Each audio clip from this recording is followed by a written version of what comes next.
Everyone, my name's Jeff, and I started in the middle of May of this year. And I know today's class is about for sale by owners and expired. I don't really have much experience with expired. I've just really dealt with for sale by owners. I think is Joe coming, Mark? Yeah, Joe will be here. Okay, so once Joe comes, he'll be able to talk more about expired, his experience and things like that.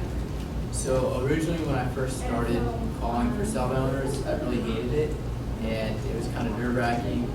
I talked to Mark about it, and he was like, just keep doing it, eventually find a rhythm, which I did.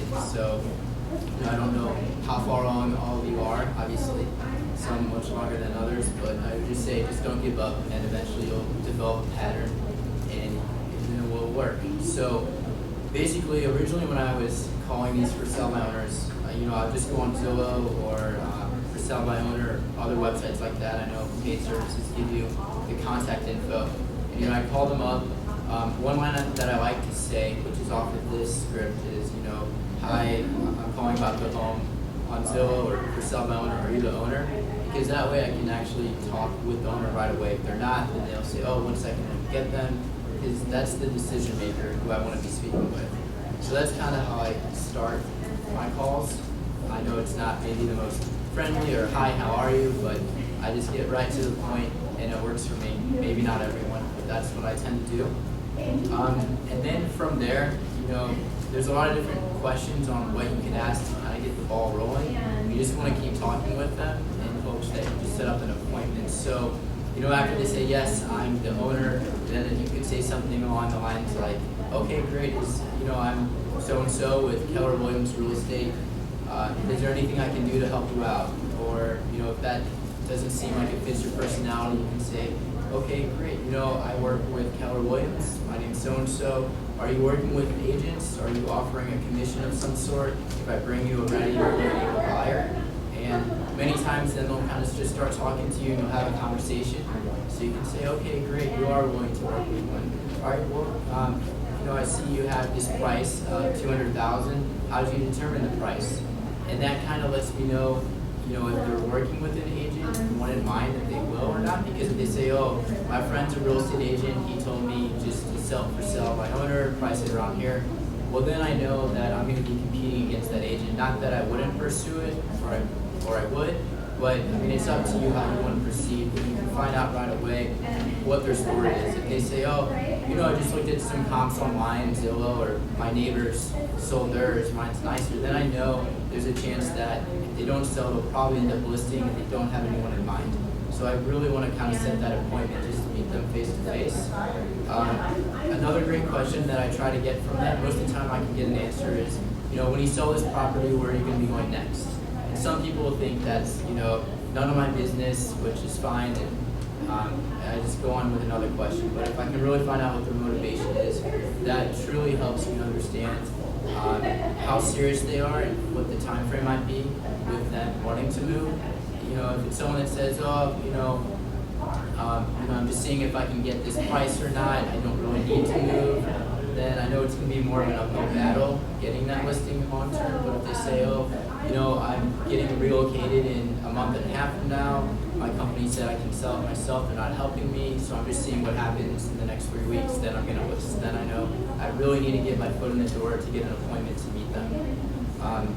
Some other questions, I like to ask if I kind of get hung up on the spot, because I really don't go off of a specific script per se. I kind of just go off of different questions that are universal. If I get caught up with what to say, then I'll say, oh, can you tell me a little bit about the backyard, or what updates have you made over the last year, or just something detailed and specific that they can talk about, and that just lets me think of what question I want to ask next. I tend to use it often because I'll just kind of get caught up off and on what to say. Some questions on here, in other scripts I notice, they talk about, if this home doesn't sell, do you have another agent in mind? I really don't want to ask that because I'm not trying to come across that my end goal is to list their home, it's to help them. And if they kind of get the sense that I'm feeling them out, if they have a friend or someone else they might use, then that really hasn't worked out well for me. asking them, straight up, so what I kind of do is I say, if this home doesn't sell by, for sale by owner within a certain amount of time, maybe a month or two, have you given any thought to when that might be, and if you're willing to explore other options?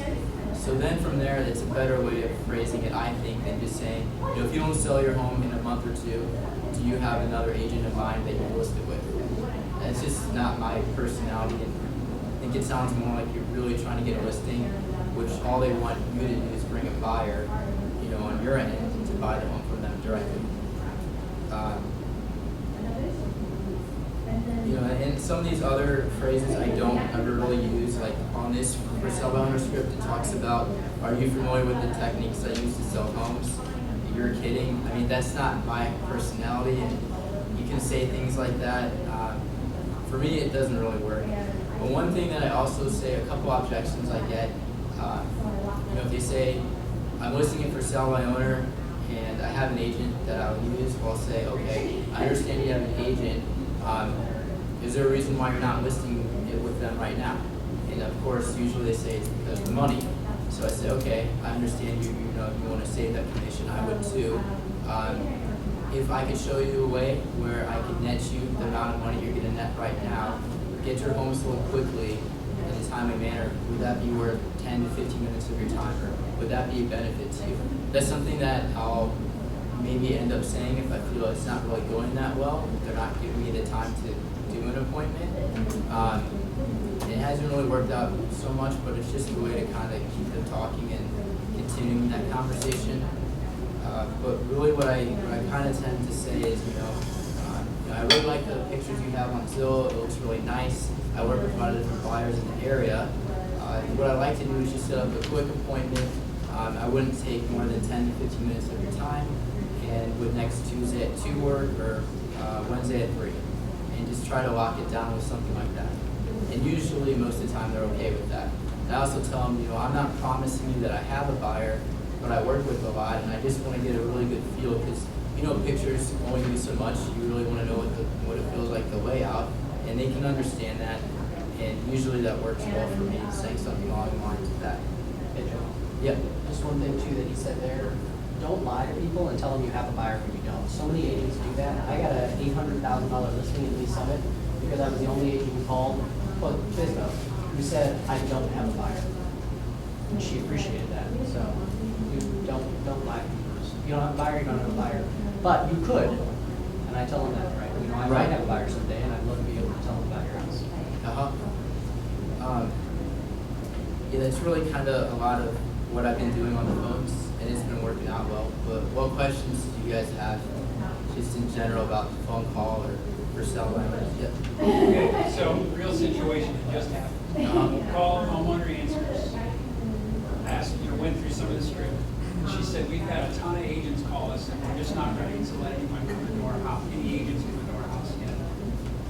We're not that, basically, she said, we're not that marketed. So what do you do next? Well, let me ask you this. What did you do next after they said that? I crashed and burned. I said, okay, great, and I let her go. Her kids were yelling behind her. So I'd say you hung up. What would you do next with her? Hung up? Well, yeah, she hung up. We hung up. Okay, I would maybe follow up in a few days saying, hey, I know we spoke just a couple of days ago.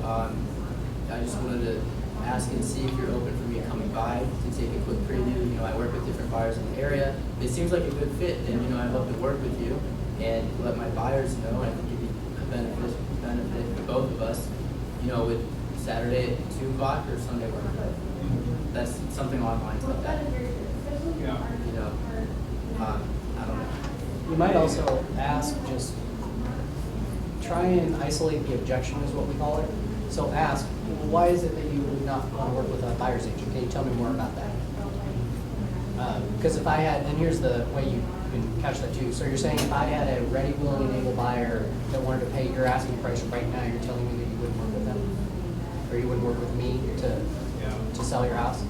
Well, maybe. Because again, what they're probably getting is a bunch of Jeffs calling, trying to list their house, and they're not quite ready for that yet. That's okay. I just want to see the house. Yeah. I don't even know if I want to list your house, right? You can Well, say I that told her too. that. I said, I'm not looking to list your house. Right. Just been getting a lot of phone calls. The key is, like he said, is follow up, right? So the follow-up's the key. Yeah, until they just keep following up each week, Just just need keep the following up. persistent agent that keeps calling them until they're like, fine. Yep. Send a nice little thank you card. Hey, thanks for the quick conversation today. Hope all's well. I'll be in touch next week or something like that, right? Even if she said don't call me ever again. I think what he said too about finding out why, I've asked that question. So if I had a buyer right now that's willing to pay you what you're asking and all it would take was the 3% to me to get the deal done, that wouldn't work for you? And sometimes they'll be like, no, because I owe blank amount on the house.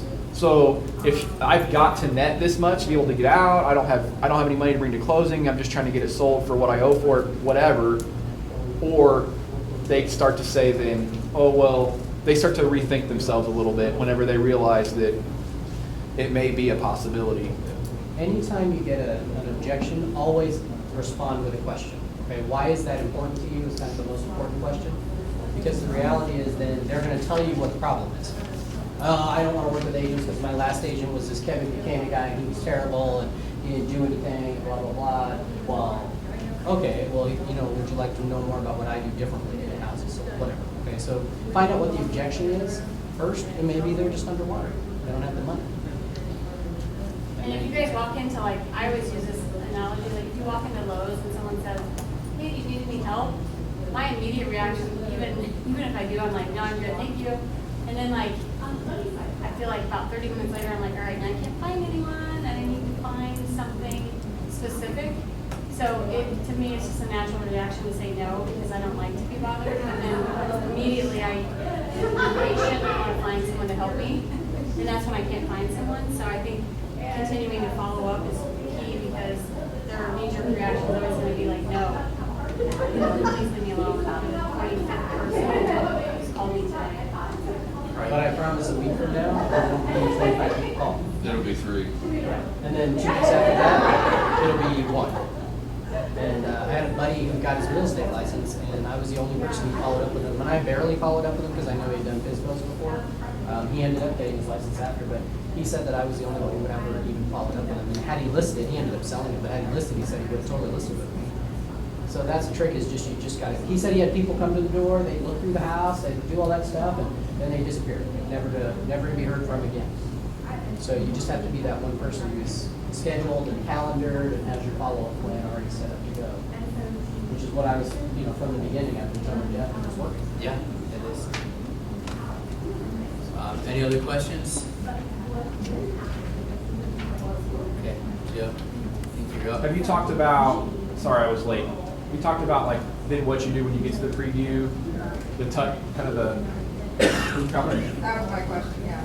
So when you get to the house, so you tell them you're gonna come just to preview for your buyer. So then what do you do once you get inside? Once I get inside, I prefer that they kind of show me around as a tour. That way they can point out, any updates, get them talking. If they're like, when I get there and they just say, just go ahead and take over. Yeah. Okay, so she was, I guess if we do that, that's all that pillar. so her question was, once I first get to the house to preview it, what do I do? What I do when I first get there is, I want to see if they will show me around the house personally, so that way I can talk with them about different things, and then they can point out updates they made to the home and what they like about it, and then, I agree a lot with whatever they say, try to build rapport, and, then after we go through the whole house, we usually sit down and I will give them some feedback on what I think about the home. I'll talk to them about how their activity's been, how many offers have they had. I'll go over again why they're wanting to move, what their plan is, if they don't sell, what they're willing to do by a certain time frame, and just kind of keep in touch with them from that point forward. I let them know I'll pass this info on to my clients that I'm working with, and if it's a good fit, then I'll definitely call you back and set up a time if that's okay with you. And they always say, yeah, that'd be great. And in the meantime, I tell them, if you have any questions, feel free to give me a call or text or email me. I'll be happy to help answer them. So that's kind of why I did it. There's a lot of different, I feel like in the year I've been doing it, there's a lot of different schools of thought whenever you get into somebody's house. I know Bold, especially the listing appointment, teaches you like have them sit at the table and you tour the house yourself. I'll admit that's a struggle for me because I'm a very relational person. So my goal, especially with a FSBO, I don't really care that much about the house. I just want them to like me before I leave. That's kind of my goal, is to build that relationship. And we talked about, we actually had, so Jeff and I ended up calling the exact same FSBO people, and he's listed 4 of them, and I've listed none of them, so whatever he's doing is working. But we had one lady, her name was Paula, and I showed up, and it was a nice little house in the Stanley School District, and she said, all right, go on in, and just like, the garage door was open, and she was just like out watering her flowers. I'm like, well crap, this is kind of like not really gonna do me any good, or not really what I wanted to do. I like to walk around with them. If they're gonna show me the house, that's fine, but it's about building that relationship and that rapport. I ended up making a connection with her because her son played competitive baseball, and my son's just now starting out in machine pitch. So we ended up standing in our front yard and talking for 10 or 15 minutes about Little League baseball. But that's what I'm trying to do, is build that personal connection with somebody, and then really explain to them that I want to be here for a resource. My approach is that I usually tell people, if I had a buyer for you, would you be willing to work with me? So they don't have any delusion about the fact that right now I don't have a buyer for them. Unless I do have a buyer for them, then obviously I'm going to tell them that. I'm going to bring the permission to show sheet and have them sign it like right there, so they know I have someone that I'd like to bring to the house. That goes a long ways. And I've had, recently I was talking to a for sale owner up in Kearney, and she was already under contract on her new place with another agent, and she told me she was going to be listing in a couple weeks.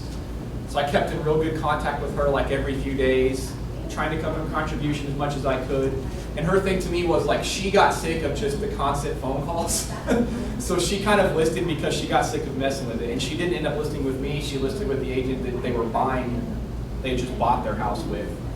Which I guess makes sense. You know, I hadn't gotten to the point really where I could show that value yet, because it just happened like so quick. It was less than a week and a half. So when I'm in the house, that's really what I'm trying to do, is build that rapport so that I can then follow up. And I think a really important question to ask that he mentioned is, you know, do you have a timeline you're looking at of when you might consider listing with an agent? Because some people will be like, I'm going to try this for a week or two, and some people will be like, I'm never listing with an agent. I had one guy that for 5 months would not list with an agent. I followed up with him every stinking week, and eventually he got the thing sold by literally doing open houses almost every single weekend. And he was just like advertising. He was just like that dedicated that he was not going to list with an agent, because and it was the money thing. They just wanted they did not want to give up the commission. I was convinced if he listed, I was going to be his guy because I stayed with him, but he ended up selling it. So I think figuring out where they lie in that spectrum, and then knowing too, because I've had some that are like, yeah, I'm going to list in a couple weeks, and then, or I didn't ask that question and they ended up listing pretty quick, and I didn't ask that question and didn't know how quick to kind of pull some things out of my bag of tricks, so to speak, if that makes sense. Not that they're really tricks, but you know what I mean. Yeah, no, I do. So we have like I set several touches that I want to make with that person. And for me, that sounds creepy, but it's not, I promise. But I want to make, depending on how soon I think they're realistically going to list it. And sometimes it'll be quicker than they say, or longer than they say, or whatever. But if I can tell that they're probably going to list here in a couple weeks, I'm going to tighten the gap between those, but at least once a week. So always coming from contributions. So just some different things that you can offer. Obviously, a seller's disclosure, a sales contract. I made the mistake as a brand new agent thinking, well, I can just give them the blank version of our MLS ones, and you can't do that, but I think everybody in here probably knows that. The title company has exactly. a physical contract. I got one from the title company that I just have saved in my computer that I send in. I'm finding that for some owners are getting more and more educated though, and most of them have that stuff, but at least it's another excuse for me to contact them and ask if they have it. To get their email. Yeah, another thing that I do when I set the appointment is I get their email then. So it's, you know, hey, I'd love to come and see your house, so that if I were able to find a buyer, I can tell them about it, know what your space really looks like. It's hard to tell from photos, whatever. Most of the time they're willing. So then my next line is, hey, so if you'd like, I can, because then they usually say, well, what was your name again? What company? They're starting to like, okay, this guy's coming over, I better figure out who he is. So I say, hey, if you'd like, I can send you an email so that you have all my information in case you need to, you know, change the appointment time or reach out and hold me, or you want to do some research so you know who showed up at your house instead of some, weird creepy guy, haha, and like it becomes a joke. But you already planted that seed if you have weird creepy people coming to your house that you don't know. And so I would say 9 times out of 10, if they haven't already offered to give me their email address, they're offering they're willing at that point.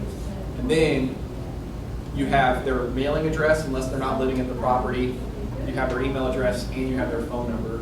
So you can, when I'm talking about these different touches over the next, what could be 7 or 8 weeks, some of those are going to be things in the mail, some of those are going to be phone calls, some of those are going to be text messages, some of those are going to be maybe in-person visits or whatever. Some other things that That's one thing we don't do. What? Okay, depending on your school of thought. Mark would say not to give them comps because you're sort of giving them the keys to the kingdom. So you're telling them everything that has sold. What is your thought on that? I've actually given up, but I've got listings. So sad. I think you can tell a personal bond once you know that you're in confidence enough with that person. I think it's okay to relinquish that information. If they're just fishing, you kind of feel that, and at that point, that's when you hold back and say, you don't just give that stuff away. Right. But I mean, if you know, you're very sure that you've got the business, I don't see any problem. So the reason I don't is because if you go to the house and they'll say, hey, my house is listed at $225, do you think that's a fair price? Well, here, I ran some comps for you and blah, blah, blah. So then when the next person comes along, they're like, oh yeah, my house is $230 or $240 or whatever it is. So you've now told them everything they need to know. The only way for them to get that information is with somebody who can have access to sold data, right? So now you might be able to give them the paperwork from the title company that they may already have or whatever it is, right? But the one thing you have that they don't have that you can reserve for your clients, right? Not just people you talk to. But your clients is sign up with me, I'll run a full analysis for you, and I'll get you all the details of your house. So that's how I kind of keep that to me is, it seems about right. $225 seems about right. I don't have to run a detailed analysis. If you want to work with me, that's a service I provide all my clients. So that's how I just sort of balance out I'm not going to give that to them. Yes, sometimes it'll absolutely work, but other times they're just going to take that and then they'll use that because now they have comps and they'll just argue with everybody about the price. And you give them that. What percentage of your business, because you're both new, came directly from FSBO's, out of your closings since like you started? You're what, 6 months in or so? 4 or 5. Well, I haven't closed with any of them yet, but I have 1 under contract. Actually, no, 2 under contract. It's going to be 3 today, hopefully. And then a new listing, so 4. And what's Actually, that no, GCI? 5, like in between under contract. So many I lost count. Yeah, 5, okay. And what's so you're doing a little more than Well, one. actually, no, sorry, 6. Keep your numbers, Jeff, come on. You asked, I had to think about What's it. your GCI in those 6? Oh man, I don't know. 1 for sale owner is listed at $400,000 though, but it's a challenge. But it's definitely a nice property. And then I have 1 that's as small as 75. So, Anything over 3 is a challenge. Yeah. In the Northland especially. I don't know. It's been working really well for me. And 1 for sale owner, I'm helping them buy. So you know how it goes. You never know what could happen with whoever you meet. That's So- an awesome point. So you're probably at what, 50 or more % right now? Yeah, I'd say that's more accurate. That's awesome. Yeah. Is it 50 or do you think it's more like 70? I think it's more like 80, 70. Yeah. Yeah.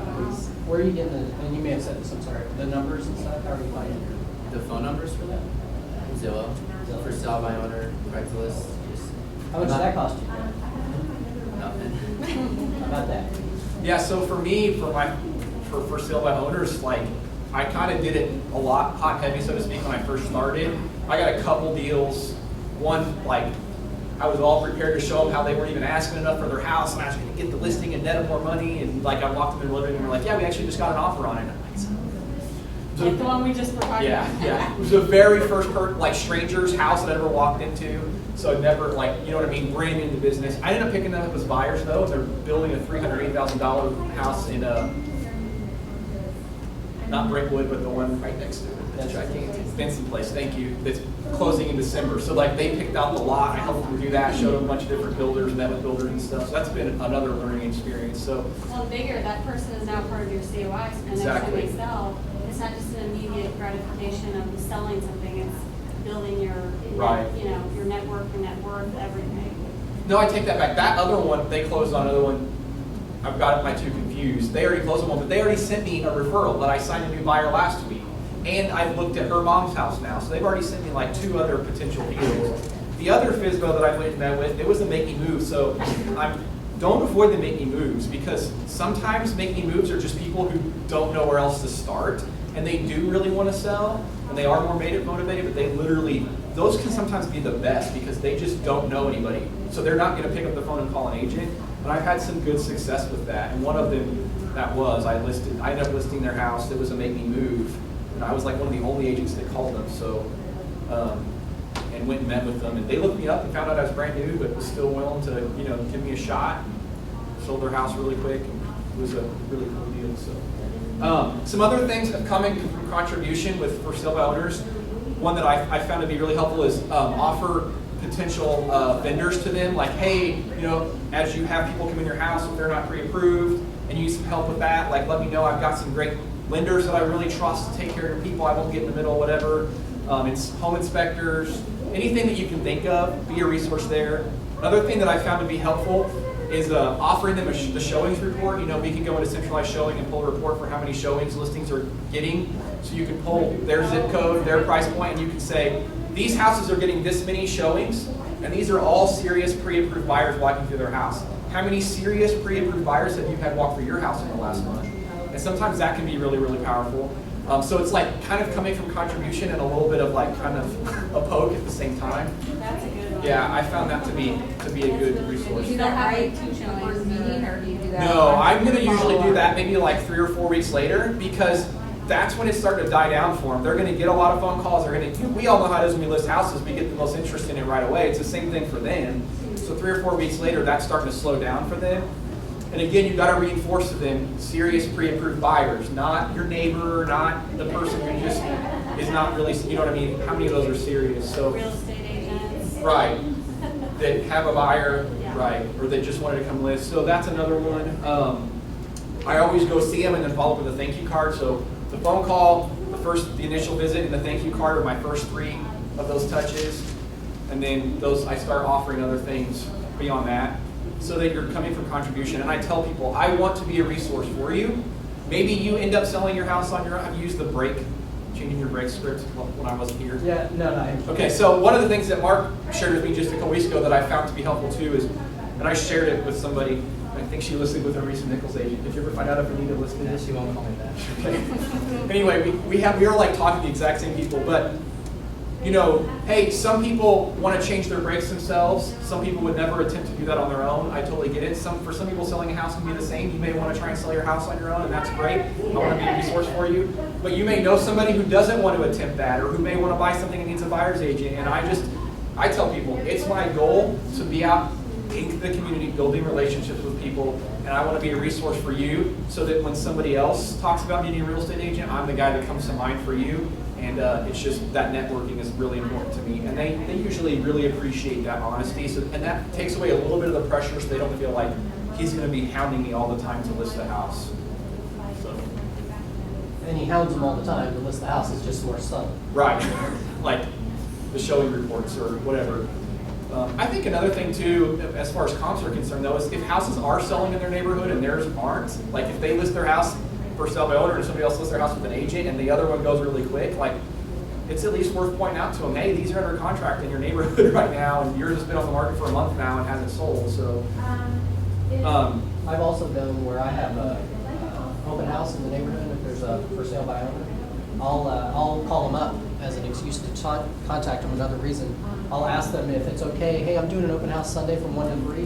Would you mind, after people are done coming to mine, that I send them over to your house? Are you going to be home from 1 to 3 and you want to do an open house at the same time? And they're like, oh, sure, I can do that. Will you do me a favor? Will you send people that come through your house over to mine?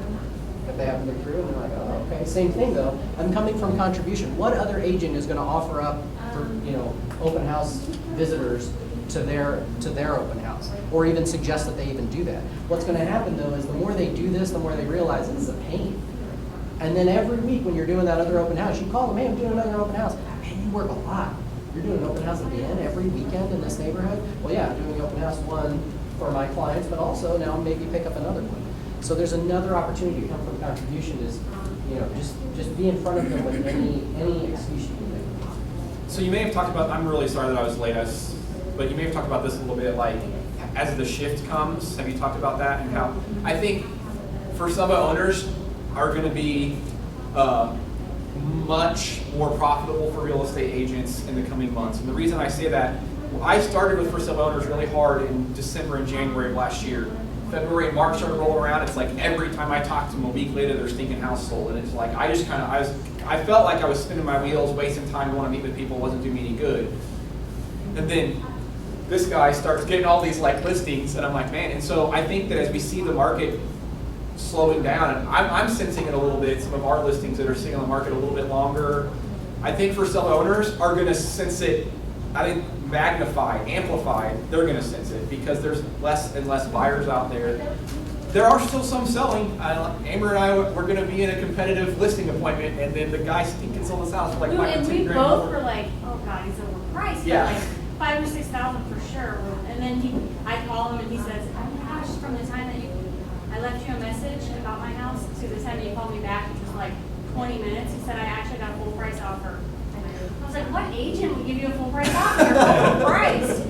And he actually got two full price offers, or one of them was asking for some closing costs. But so they are still selling, but I think that as we come into winter months, I think you're going to just see more and more for sale by owners sitting longer and longer, and I think there's going to be a lot more low-hanging fruit, so to speak, in those. And for especially like for newer agents, worst case scenario, maybe they need help buying a home. You know what I mean? And so like, okay, they sell their house for sale by owner, but they still may need a buyer's agent, and that's how I built a relationship with some people that I'm working with that are doing this new Benson place. So I always ask that question too in the initial phone call. When you get this sold, where are you moving to? And that's how I ended up getting that listing. Was I did it backwards. I went and showed them a bunch of new properties before I had the listing appointment. Then she fell in love with one, and there was only a couple lots left in the neighborhood, and she's like, "Oh crap, we got to get our house. We got to get serious about our house now." And their making move price was like $230, and we sold their house for $190. And I was like, when I sent them the comps and did the listing appointment, I was like, "There's no way. Like, they're not going to listen to me because it's way under." But they had no idea. They just weren't educated. When I showed them what the market had to say, they listened to me, listened with me, got it sold in a week, and then were able to get the lot under contract that they wanted. So sometimes working with someone who's not in a hurry to buy, but you create that motivation because they found the perfect house, that can sometimes be a win too. So. Well, the thing that you guys are doing that even seasoned agents are not, like myself, is your skills are much sharper than any referral agents will ever be if they don't dabble into it, because when you go in and you're referred, someone, it's much easier to obviously get that listing than if you're actually working, tirelessly to actually get that every single week. Your skills are better, period. So when you compete, like you said, you competed against, 10 other people and you got it? On a recent listing? Not 10, it was 4. 4, okay. 10. Yeah, I actually have 2 that real recently that were interviewing at least 2 or 3 other agents, and I got both of them. So that was a huge confidence booster. Yeah. Cool. Any other thoughts on FSBOs? Not really. So now you're gonna all these people are gonna be calling the same people we're calling. So maybe this was not. And Jeff looks like he's like 24, which he might be. So that just says also that, age doesn't matter.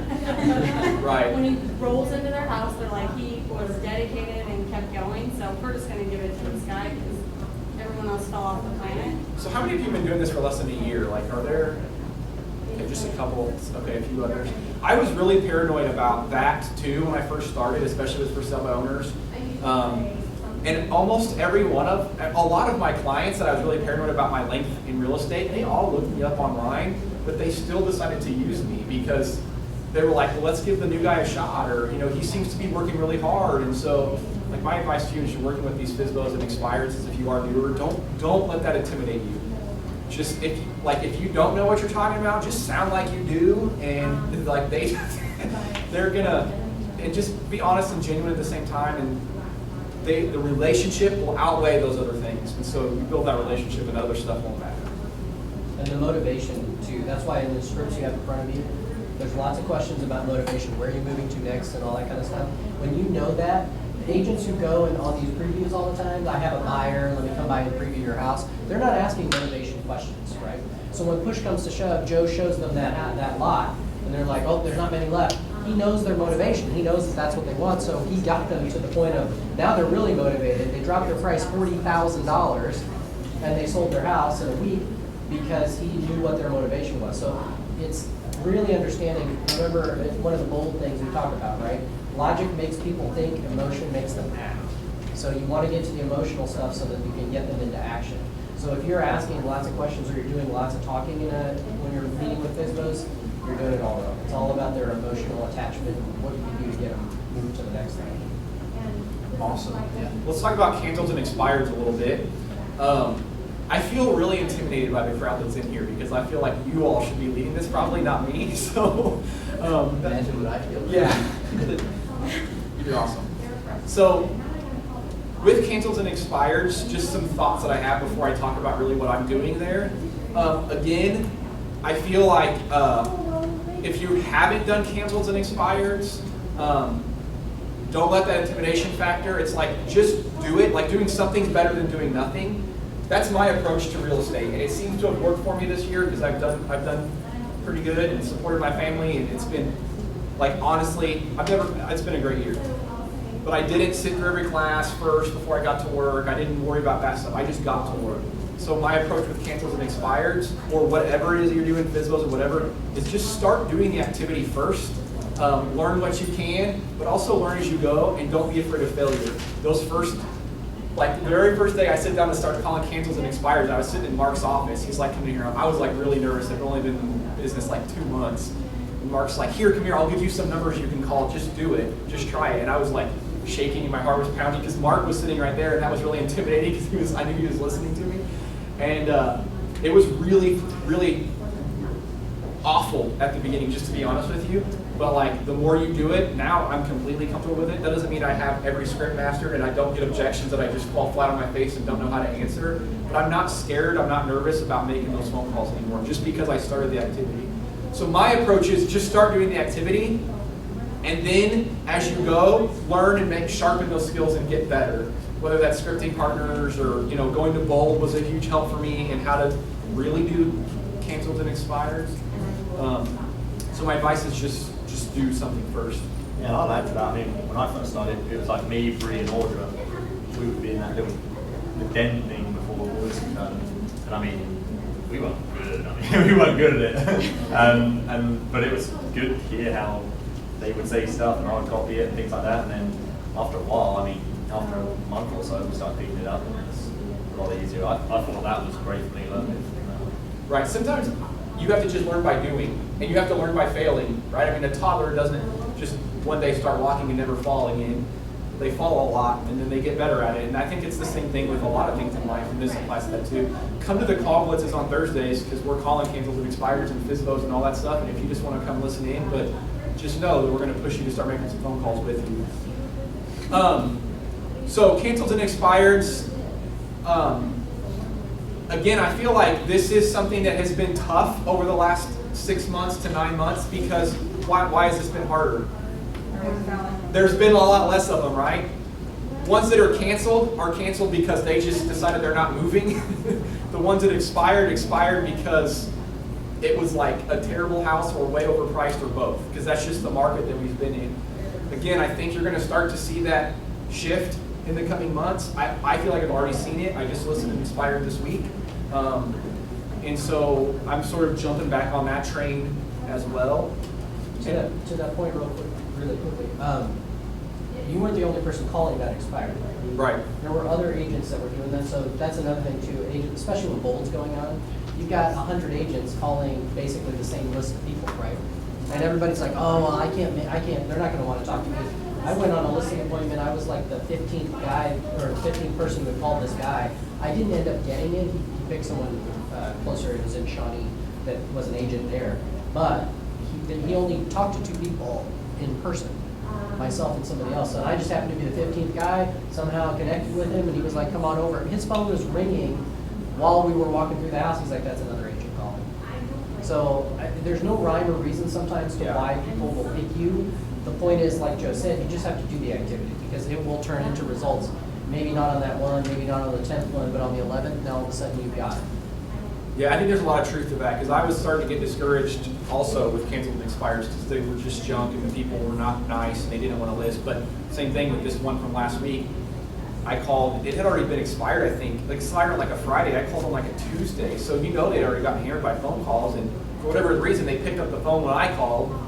They allowed me to come out and meet with them, and I was the last one to meet with them. But they didn't sign it right then and there. They wanted to pray about it. So called me this Monday, and he said, Joe, my phone will not stop ringing. It's all these agents. How do I make it stop? So you know my response was? List with me, and I'll get them to stop right away. As soon as that house goes active on the market again, 2 of those calls will stop. So I went 5 hours later, I sit back at their house, and we were signing a listing agreement. So you just, there is definitely there are going to be a lot of other agents, just like there's a lot of other agents calling FSBOs.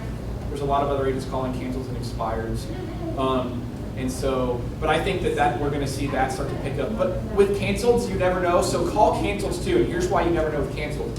Sometimes it's because they fired their agent. They were really unhappy with them, and they do want to sell. They do have a high motivation, but they just were picked. Like I had one last week, and I called. It was really weird. You know how if you haven't done it, you haven't experienced this, but like sometimes the phone numbers aren't the right person, right? So it's the brother or whatever. But every once in a while, the brother's like, well, that's not my house, but here's my mom's cell phone number or whatever. So then I call mom, and I'm like, great, because he probably didn't give that number out to the other 50 agents that called. I just got lucky on that one.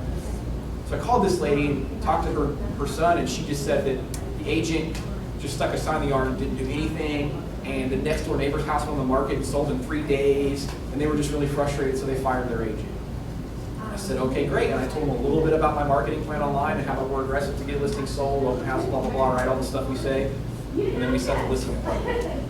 She ended up canceling on me because she didn't communicate with her husband that they were going to meet that night. So we're working to reschedule it. I think I'll get it rescheduled. But, so with cancels, it may be just that they fired their agent. And sometimes I say that to people too, like when I'm calling it canceled, because they get mad. Because they're like, no, the house is not for sale.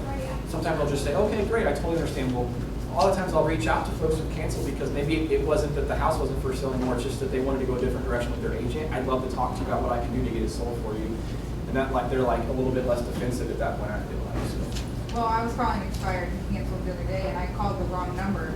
Had nothing, they didn't know the person, and I was like, well, have you thought about something? She's like, actually, for the right price, I would.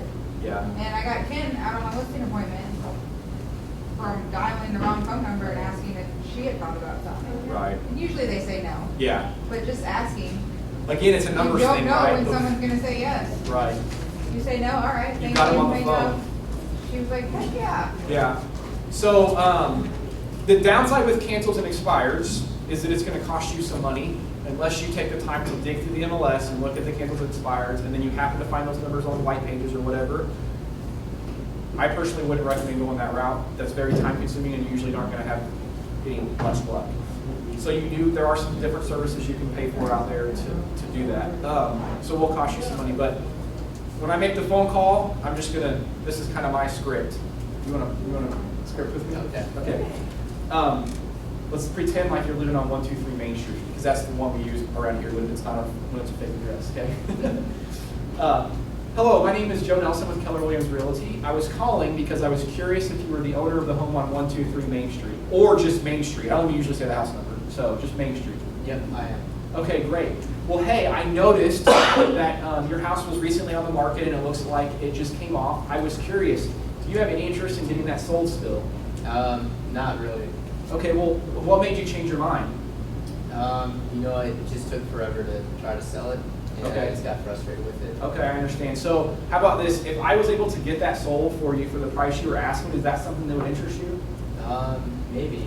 Okay, cool. well, hey, I would love to set a time when I could come out and meet with you and run some numbers by you, talk to you about what we could do to get the house sold for you, because we are a very aggressive team that works hard for our sellers. Is that something that you'd be interested in? Yeah, why don't you just email it to me? Okay. Yeah, Email you. everything you talked about. Well, I could do that, but I think it would probably be better if we met face to face so I could really explain things about what we do. How about next week sometime? Like, I mean, we could put Tuesday night on the calendar and you talk to your husband. If that doesn't work, we can reschedule, but.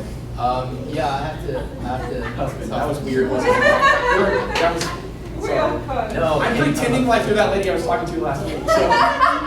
Yeah, I guess that'll be okay. Okay, great. Too. Well, I've got that on my calendar. Hey, what I'd like to do probably is go ahead and get your email address so I can send you confirmation for this appointment. Just because before I've talked to you on the phone and we got our wires mixed and they had one date and I had another and I showed up at the wrong time. Would you mind if I sent you an email with my information so you can change it if you need to and so we can confirm the appointment time? Okay, that's fine. Right. So to kind of see, like, that's usually generally the approach I take. I start with, are you the owner of the home on Main Street? And I don't even know if that's the bold script, that's just what I do. No, and I do like that though, keep that in mind, because a lot of times you'll call and you'll just launch into the, hey, I saw your house was expired, can you, well, I don't know what you're talking about. Right. So just start right away, or they're renters, right? So Right. just always start right away, are you the owner of, and then yes, just give the address, just go Main Street. Right. Are you- Every once in a while you'll say, well, which one on Main Street, or I own, whatever, and then you just go from there. I never also ask go for the there. name because it's so often wrong, and then there's something that I can't pronounce, so I don't want to be the clown that doesn't know how to say your name. So that was too easy. Go back to the point where you're still interested in selling. Okay. Make him say no, Okay. and then go from there. Well, he said no, and then I said, so if I can get you that price, that's not something that interests you? No, you said, is your house still for sale? He said, I said, are you still interested in selling? And he said no. No, he said. Right. no, he said yes. He said maybe. Oh, he did? Thank you. Okay. You're not letting me off the hook. No. I can't even do it again. I'll be honest, I suck at this still, so. Hey, my name's Joe Nelson. Introduce yourself with Keller Williams, because that's like the wall, right? But talk slow. I'm a fast talker, and especially if you can tell, I can answer the phone, then I'm like, oh crap, I gotta slow way down on this one. Hey, my name is Joe Nelson with Keller Williams Realty. I was curious I noticed you had your house on Main, or curious if you own your house on Main. Sorry, now I'm all like, Yeah. okay. Well, hey, I noticed that you recently had that on the market, and I was curious if you were still interested in getting that sold. Yeah, you know what I think I am? I have. I thought you were gonna say no. I was gonna put a spin on it. Okay, spin away. Spin it. So I think I am gonna list it. I have a friend that's an agent that is gonna give me a deal on listing it, and he's been successful. So thank you for Okay. your time. I appreciate you. Well, hey, while I've got you on the phone, I wanna ask you one question. With the decision to sell your house, you're hiring somebody to work for you. When you hire someone to work for you, generally speaking, you may interview several people for the opportunity to work for you. And I'm just wondering, would you be willing to maybe talk to a few people about and just see what they have to offer? Because he may offer something a little bit different than we have to offer, and we might be able to help you out in a different way. And maybe something that interests you. You wouldn't want to miss out on that opportunity, would you? Well, I really couldn't do that to my friend because I've known them for so long, and they've helped many other people. I know that they do a great job, so Okay. I'm gonna have to go with that. Right. So. How come you didn't list with them last In the time? first place. Well, no, and actually, and yes, there's one, so how come you didn't do it? Or you could say, well, let me ask you this. If things don't work like last time when it didn't work out, are you willing to fire your friend?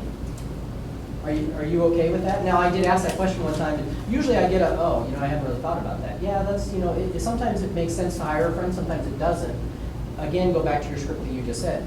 But I did have one guy, he was like, yeah, we actually talked about that. He's okay getting fired if he doesn't do his job right. I'm like, okay, well, there you go. So, but ask, are you willing to fire your friend if this doesn't go right? Because you fired your last agent, why was that?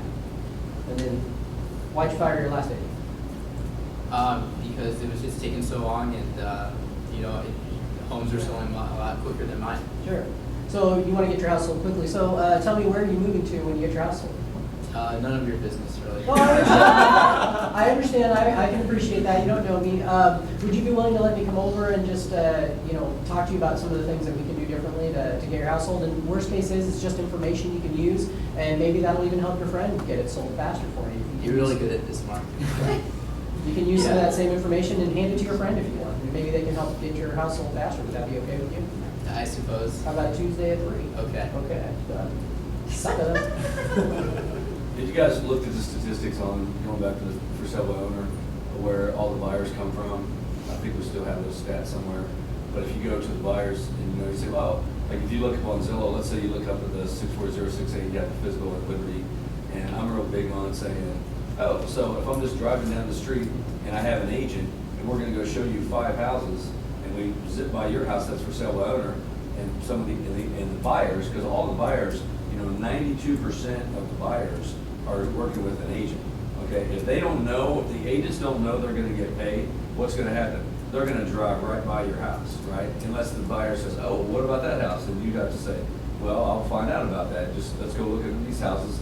So if they don't buy one of those 5, then they come back to yours. So basically, your house is sort of the leftovers, if that makes sense. And there's 119 houses for sale in Liberty, and only 8 of them are for sale by owners. Now, how many of those houses are going to get shown first out, right out of the gate, before they make a decision? Right. Chances are that's not going to happen. So do you see why it takes longer for the for sale by owners to sell when you're a for sale by owner? And you said you had to be in Montana in 3 months. That's going to be a pretty tall order coming in that we're in a slower market. So, and also if you've got, 8 houses and the average buyer's agent has, 10 clients, and there's 3,000 MLS, active MLS brokers, how many there are agents? That's 30,000 people that can buy your house versus just the people that are looking on their own over here. So you can see how supply and demand, why you can gain, why I can get you more money for your house, and it doesn't affect your bottom line. I've used that. That's good. That's really good. And I would The use more of numbers. that too. That's good. I would use more of that when you're in the house, because that helps sell why you're able to get them, Right. off the FSBO or even if they're expireds, because sometimes expireds will say, oh, we're just going to do it ourselves. If they're doing that, it's because their last agent didn't give them any value add, right? So that's the other thing, though. You guys have to know what your value proposition is in this whole thing. If you're just going to stick a sign in the yard, you're going to be like the other agent, right? Oh, I'm going to stick a sign in the yard and I'm going to get it out to 3,000 websites. Okay, you're going to be like every other agent they've talked to. What are you going to do differently than all the other agents that shows the value that you do? We knock on doors. We send out flyers. We do lots and lots of activities. I'll hold an open house every weekend at your house from 1 to 3 every Sunday until this house sells. And I had one in Kearney, I gotta tell you, that did not sell, and it took forever. We were probably the only house in Kearney that didn't sell this last summer, and there was not even once a hint that those people were upset with us because we held an open house. By the way, I never did an open house there. I had you guys help me with those open houses. I never once was at that house on a weekend.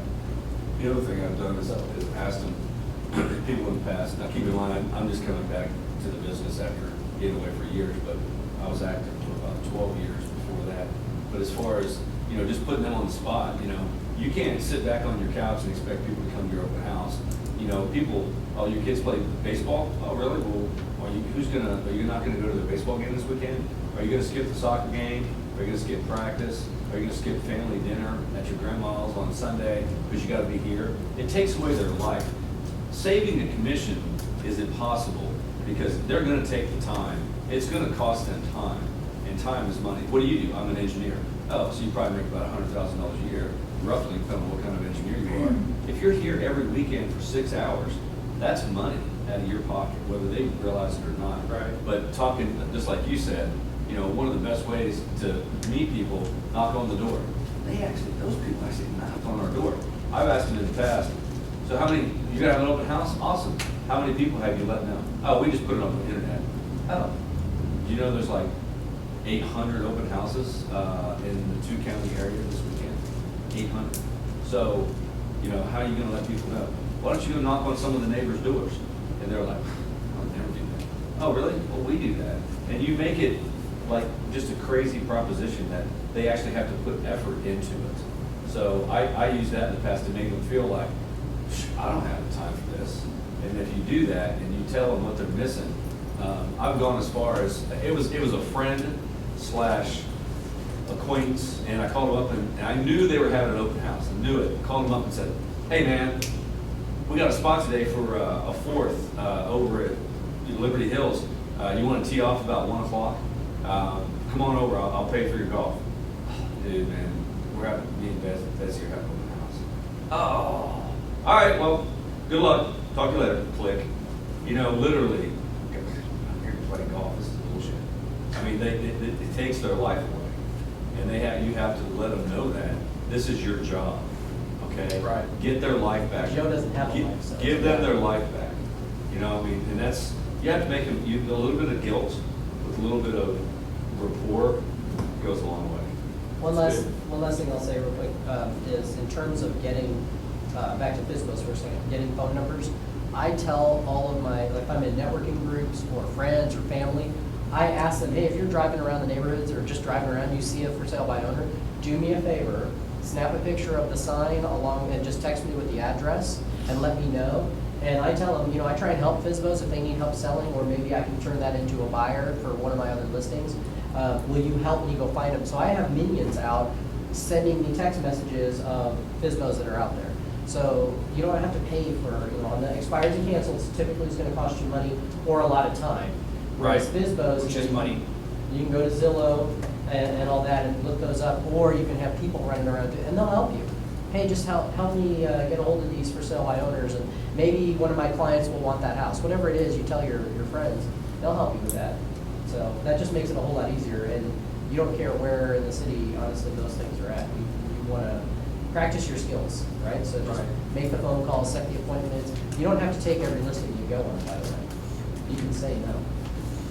So, my last piece of parting advice to newer agents, because I'm a newer agent also, is just set a goal for the activities that you want to accomplish and just get that done.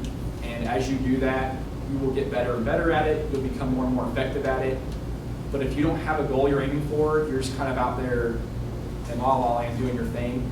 And that goal setting for me has been a huge part of a good year that I've had.